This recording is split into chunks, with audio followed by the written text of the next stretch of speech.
Hi, my name is Kyle, and I have been a community member of the HEX community since early 2019. I'm a software engineer by trade, formerly of Netflix, and currently with another large tech company. I wanted to talk today a little bit about my involvement in the HEX project and a couple of its features in some depth in hopes to people not only understand it, but feel like they can totally trust how the system works and feel confident in telling their friends about it. So my role in the project grew kind of over time. I started as just an active community member. I made a point to kind of learn the ins and outs of the system, how all of the marketing points were fulfilled by the contract, wrote a lot of the documentation that you'll find linked either through the Telegram channels or through the website, and ultimately helped design and validate some of the underlying systems that power the HEX contract, and also help the auditing teams understand the contract and the properties that we wanted them to certify, and some of the verbiage uh, of the contract and the business rules that weren't super clear to them and what the point was. It was a great process. I was very happy to have been able to work with Richard and some other very sharp people in coming up with these things. I didn't know Richard from videos or even as a persona within the crypto space before this, and he's really been the genuine article. He's exactly in private with me as he has been in public with others. Really a delight to work with. So to give an outline of sort of what I plan to talk about, I want to talk about a couple of the guiding principles of the HEX project, a couple of the details of the marketing points and how they are fulfilled by the contract, a little bit of the process to how those were implemented, and a bit about the audit process to verify those things. My hope is that you'll come away from this with a little bit deeper understanding and appreciation for the effort that went into crafting the system, and full trust that the code can live on the blockchain indefinitely and will always perform as intended. And that way you'll feel empowered and totally confident in pitching it to friends, family, confidants, anybody you meet. So to start with, Hex has a core principle that more people should want to buy it than want to sell it at any given time, and that this should make an upwards price pressure, thus increasing the value of all the hex in existence, making it a good store of value product. You put value in, more people come after you, want to buy it, than want to sell it. Price goes up, and your value is protected. If you participate in the restriction of supply, meaning you promise not to sell your coins, then you should be rewarded with more coins. That function within the HEX contract is called staking. So you stake or you commit your coins for a period of time, which is the blockchain equivalent of promising not to sell them in a way that is trustless, meaning it's data that's written to the blockchain and nobody has to take your word for it. You pick a period of time and you are rewarded a share of the inflation during that window of time for your commitment. The fewer people that make those commitments, the fewer ways that inflation is split, and therefore your effective interest rate is higher. As more people commit, the effective interest rate is lower. Uh, those particular points aren't what I want to talk about. I think specifically what I want to talk about is the the promise in the original marketing material that longer commitments should always earn more hex through the contract than shorter commitments. So this was summed up as longer pays better. I think Richard put some numbers on it, even from at the very beginning, that from 1 day to 10 years, you should earn more and more and more interest, up to a maximum of 3 times whatever the instantaneous interest rate is for a 1 day person. And oh boy, did that get complicated. So for folks that didn't get this far in arithmetic and mathematics, there is an effect called compounding interest. Now, this should be fairly common nomenclature, but a lot of people don't really understand what it means. So compounding interest is earning interest on your interest. The effect is applied in all sorts of contexts. Viral spread is one of the things that this models. So all it means is whatever your growth rate is, say it's 5%, is applied to all the previous 5% that you've already accumulated. So if you accumulate 5% every year, then at the end of the first year, you'll have 105%. At the end of the second year, you'll have 111%, because you're earning 5% on the 105, not 5% on the 100. Simple interest is 5% on the 100. So you don't earn interest on interest. The way that this was applied in HEX, and this was discovered, I think, before my time in the community, but it was around my time that we actually convinced the developers that this was a problem.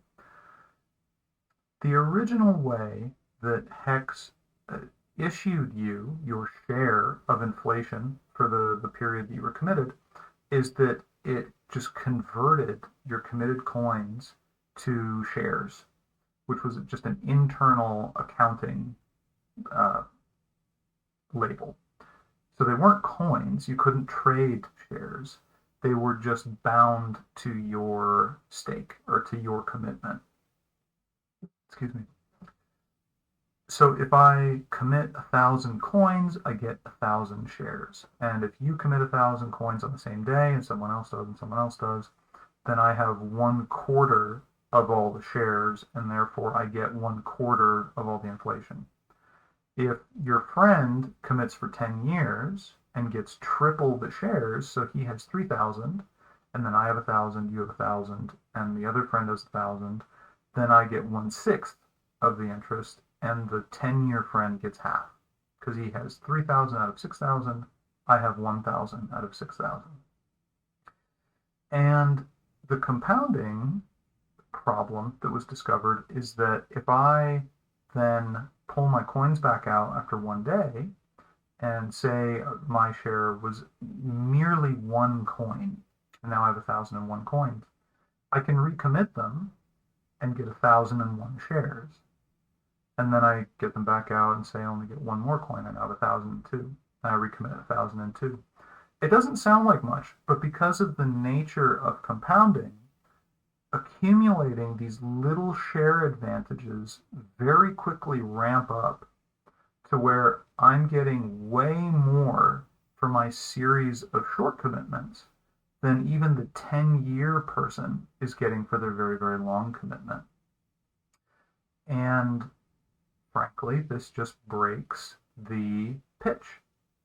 The pitch is you commit for a long time, you've taken your coins off the market, you have made a commitment that is written to the blockchain.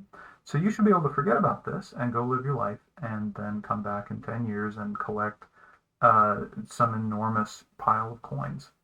And you should have confidence that your commitment really meant something. If you do that, and then 5 days later, somebody discovers this compounding trick, and then they blow away your earnings, and you find out about that, it completely undermines faith in the project. This was a complete showstopper once it was discovered and believed to be a problem, because it literally makes the coin no better than any of the ICO pitches that, yeah, just give us your money and forget about it, and that somebody comes along and essentially hacks the system just by exploiting this behavior. So a huge amount of effort went into figuring out how to overcome this problem. I don't want to go into too much detail because my time is somewhat limited. So what I'll say is we came up with a pricing system such that instead of exchanging coins to shares one-to-one, there was a price put on the shares. And the price, if the price moves in this compounding way, so you compound price rather than compound coins, you can get the same effect as compounding coins for the person who has committed earliest. It's kind of complicated, but the visualization that you can probably use is that if I have 1,000 shares for 1,000 coins, and then in a year, some new person comes in with their 1,000 coins and they only get 500 shares, they're earning half the interest that I am. And we have the same number of coins as input. So if they're earning half the inflation that I am, or half the share of inflation that I am, it's the same as if my coins had compounded and doubled. So as if I had 2,000 shares to their 1,000 shares. So as long as that ratio is maintained, then it's the equivalent. And it's very low touch. I don't have to think about it because the system automatically compounds the price on future people so that I am earning as if I am compounding my interest. So the question came up in late 2020 is whether HEX is a simple interest system or a compounding interest system, because this mechanism of compounding is somewhat hidden. And actually, it's sort of both. And I think this is among the amazing properties and discoveries of HEX, and goes to one of the other core principles of the project, which is nobody should feel like they missed the boat. There should always be, as Richard liked to say often during the design phase, there should always be meat on the bone for the next guy who comes along. So the behavior that we were worried about was that somebody would pull their coins out and put them back in, and pull them out and put them back in. So the price compounding actually only has to happen when coins come out, because that's the behavior that you want to curtail. You want people to know that pulling their coins out ratchets the price for them and everyone else, but for them, because you can have multiple addresses, and it has to be a global price for a lot of reasons. But specifically, if you think of people who are trying to do this, like cycle their HEX through very short stakes, even across a whole array of addresses, as long as the price keeps moving up to match, they can never gain ground on longer commitments. And by doing it on demand, and the fact that everyone ought to know that it's on demand, removes the pressure to try and do that. So there's nothing to be gained by doing that. You can truly believe that the system will always compensate to make sure that your longer commitment out-earns a shorter commitment. I'm going to jump ahead to the audit piece, and then I'll come back. The auditors that were tapped to do this, one of the things that won them the contract is that they had a math PhD who agreed to analyze the business rules and write this up as a formal math proof that no two sequential stakes could out-earn a single stake of the same combined length. So that's the core principle or property that we needed the system to have, to guarantee that the marketing point that longer always pays better is true. Longer always pays better. So we had to explain this to them over a lot of conversations because it is fairly complex. The system is so complex, it's hard to tease out this single property as being one of the critical things to verify. But we did get there. It is in the economics audit, and we proved it to ourselves long before we ever presented it to them. But it is formally documented that, in fact, longer stakes will always out-earn any sequence of shorter stakes. So you can feel secure in that.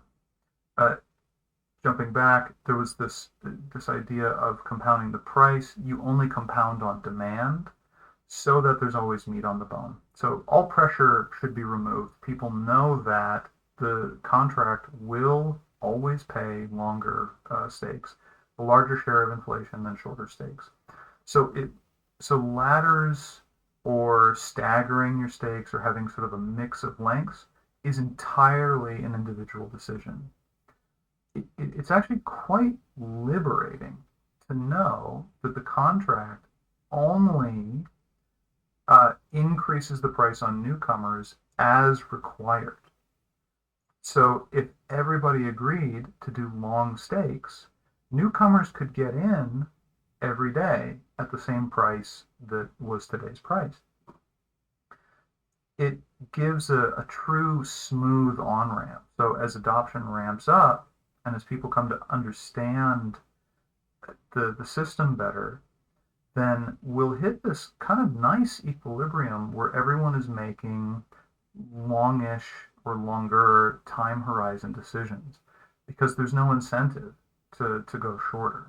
There's no, other than, sort of degenerate gamblers or traders who want to be earning a little micro interest here and there and then be sort of playing the trading game. There's very little use case in HEX for that. There's very little to be gained unless you think you're really good at market timing. In part because the contract guarantees that that's not a winning strategy, and in part because so many other people have committed for the long haul that you've diluted the earnings of short stakers. So we ended up kind of accidentally achieving a few goals with one very elegant solution for pricing. Everybody can interact with the contract with full faith that it will pay proportional to the length of your commitment. So you are free to make long commitments with no concern that you're going to get outplayed or outcompeted by people doing sequences of short stakes. You are free to interact with the contract now and for forever because it's trustless, because there are no admin keys, it can't be changed, it doesn't reference any external sources or contracts. This was actually a bit of a sticking point with the auditors, but oh well. We issued some standard techniques and libraries just to have no dependencies on external systems. So it will always work, and no one can change it. It's on the blockchain kind of eternally. The state can all be sort of read, lifted, airdropped, put on its own chain, whatever it needs to do. It's fully encapsulated and self-sufficient. And because of this, people are free to use this as a nest egg or as a long-term income strategy. And you end up washing out the day trader types or the sort of short commitment people. Which is fine if they have reasons to want to do that. They are also free to do that. But the system we designed doesn't encourage it.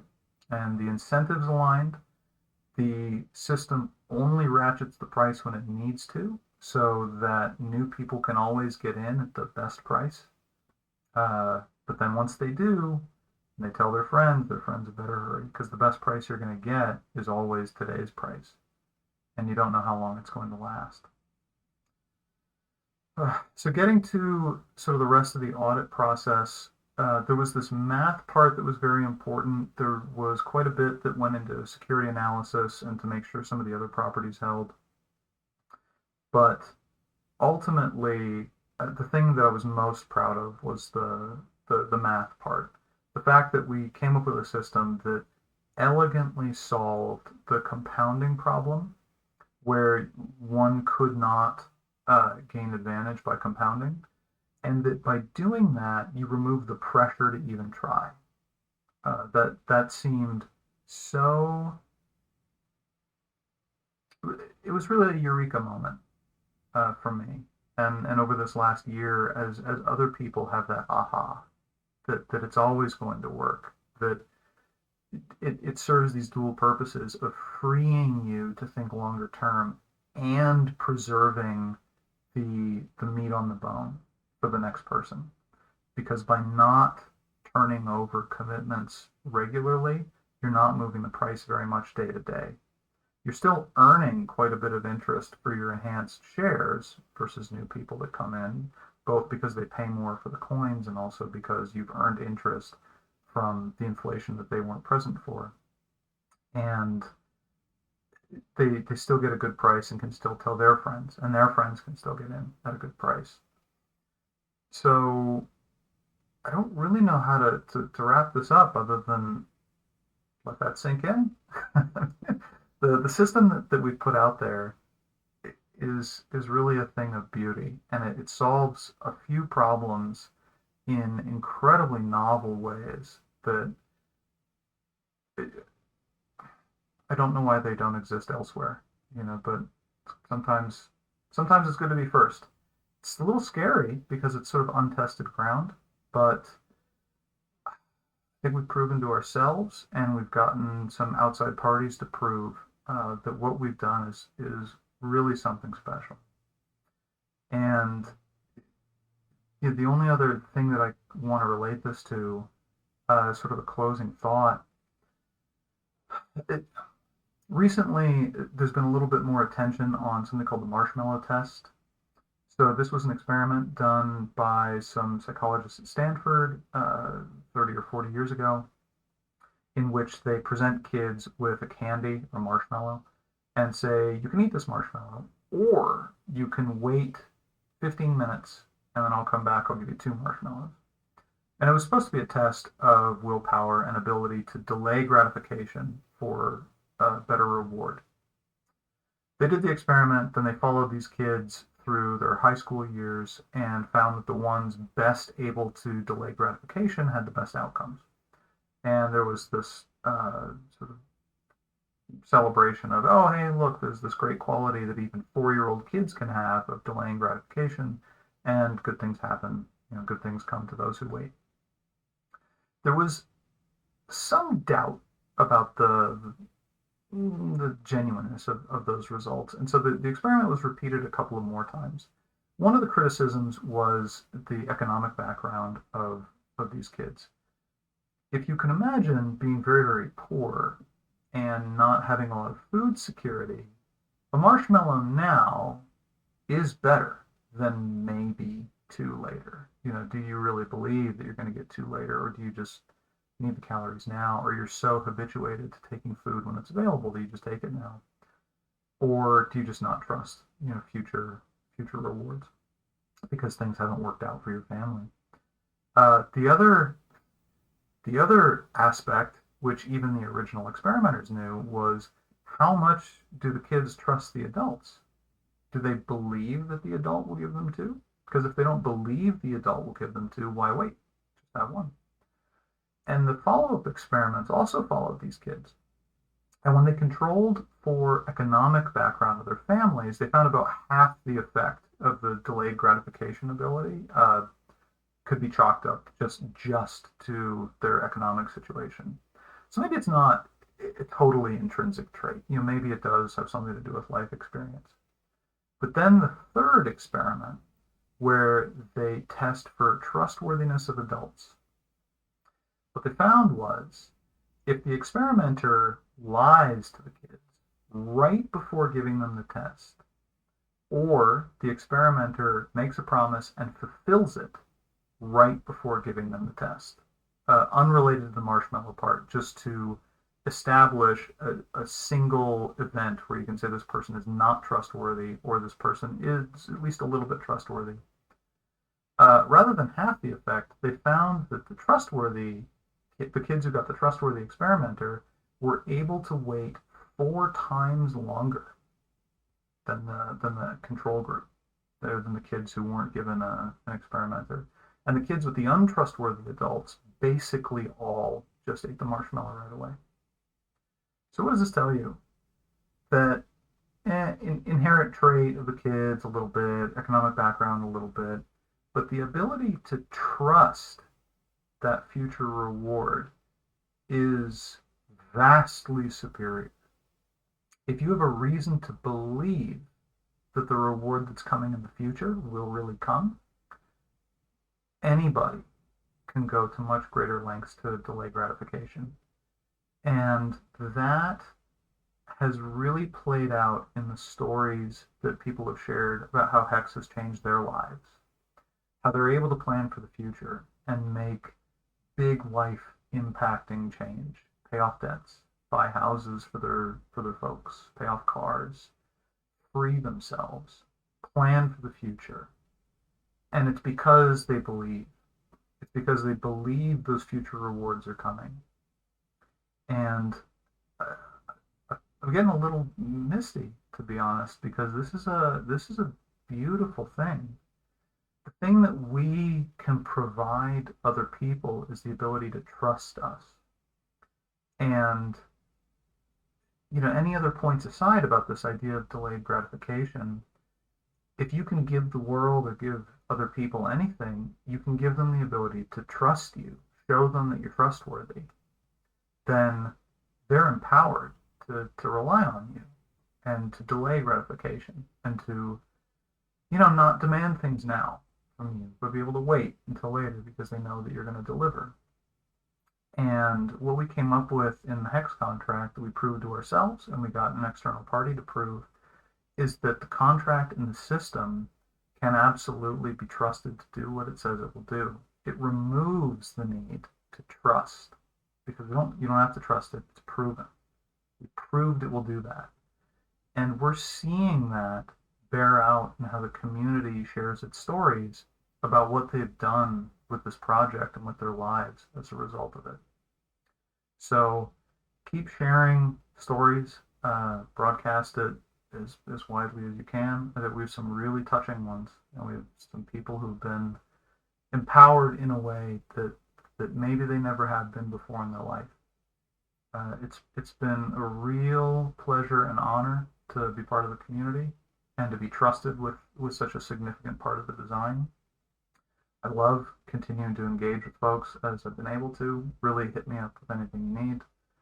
I'm in Telegram pretty much all the time, though I am quite busy. I might not get back to you immediately. Just ask around for Kyle or hit me up at Rapid Prototype, and hopefully see you on the other side.